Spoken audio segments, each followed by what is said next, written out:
Hello guys, welcome back to Selvi cooking channel. இன்றைக்கி Selvi cooking சேனலில் காசி அல்வா தான் செய்ய போகிறேன். ரொம்ப டேஸ்ட்டாக இருக்கும், செய்யறதும் ரொம்ப ஈஸி. வாங்க இது எப்படி செய்கிறதுன்னு பார்க்கலாம். வெள்ளை பூசணிக்காய் எடுத்திருக்கேன். தோலெல்லாம் க்ளீன் பண்ணிவிட்டு சீட்ஸ் எல்லாம் எடுத்துட்டு வாஷ் பண்ணி வச்சுருக்கேன். இப்போ இதை நம்ம துருவிக்கலாம். இப்போ எல்லாத்தையும் துருவியாச்சு. இதை ஒரு கப்பில் எடுத்துக்கிறேன். எனக்கு 1.25 கப்பு வந்துச்சு. தண்ணியை ரொம்ப புழிஞ்சிட்டு சேர்த்துக்க வேணாம், கொஞ்சம் தண்ணியோடய எடுத்துக்கோங்க. இப்போ இதை நம்ம தண்ணியெல்லாம் ட்ரை பண்ணுறதுக்காக வதக்கிக்க முன்னாடி ஃபஸ்ட்டு முந்திரி பருப்பு வறுத்துக்கலாம். நெய் சேர்த்துட்டு முந்திரி பருப்பு வறுத்துக்கிறேன் கோல்டன் கலரில். இப்போ அதே நெய்யில் எடுத்து நம்ம துருவி வச்சுருந்த பூசணிக்காயையும் இது நெய்யிலே நல்லா வறுத்துக்கோங்க. நல்லா தண்ணிலாம் ட்ரை ஆனதுக்கப்புறம் நம்ம மற்ற பொருள் சேர்த்துக்கலாம். பூசணிக்காய் நல்லா வேகணும், அதில் இருக்கிற அந்த பச்சை ஸ்மெல்லாம் போகணும். அதனால அது வரைக்கும் வேக வச்சுக்கோங்க. 20 நிமிஷத்துக்கிட்ட ஆகும். இப்போ இதில் இருக்கிற தண்ணிலாம் நல்லா ட்ரை ஆகட்டும். இனிப்பு எடுத்து கொடுக்கறதுக்காக உப்பு ஒரு சிட்டிகை சேர்த்துருக்கேன்.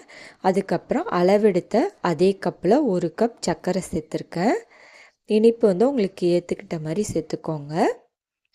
சர்க்கரை கரைஞ்சதும் அதில் ரெட் கலர் சேர்த்துருக்கேன். இது ஆப்ஷனல் தான், விருப்பம் இருந்தால் ரெட் கலர் சேர்த்துக்கோங்க, அப்படி இல்லாட்டி குங்குமப்பூ சேர்த்துக்கோங்க.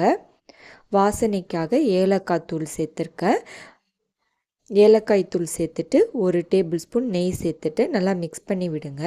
இதில் லைட்டாக பச்சை கற்பூரம் நுணுக்கி போட்டாலும் ரொம்ப டேஸ்ட்டாக வாசனையாக இருக்கும், கோயிலில் செய்கிற மாதிரி.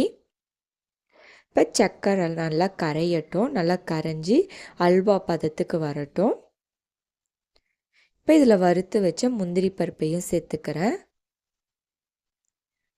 சேர்த்துட்டு நல்லா வேக வைங்க. இது அல்வா மாதிரி எல்லாம் ஒன்றா வரணும், அது வரைக்கும் வேக வச்சுக்கோங்க. எல்லாம் ஒன்று திரண்டு வரணும். அந்த மாதிரி பதத்தில் வந்ததும் ஸ்டவ்வை ஆஃப் பண்ணிவிடுங்க.